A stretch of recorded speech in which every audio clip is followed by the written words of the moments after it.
Royden from Charmate here. So we're launching this year a brand new Charmate chimney starter, which has got a high volume on the inside, so you can fit quite a bit of fuel.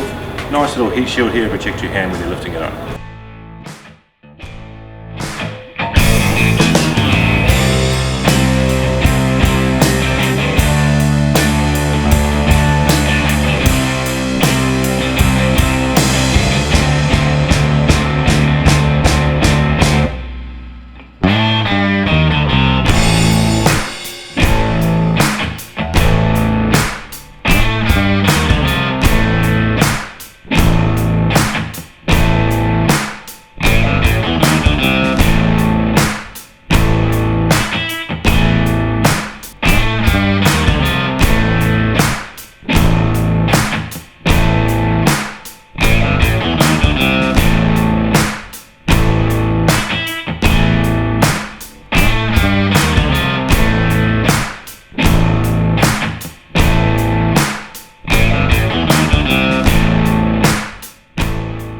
Basically, we've got our briquettes up to temperature. They've got a nice white ash around the outside of them.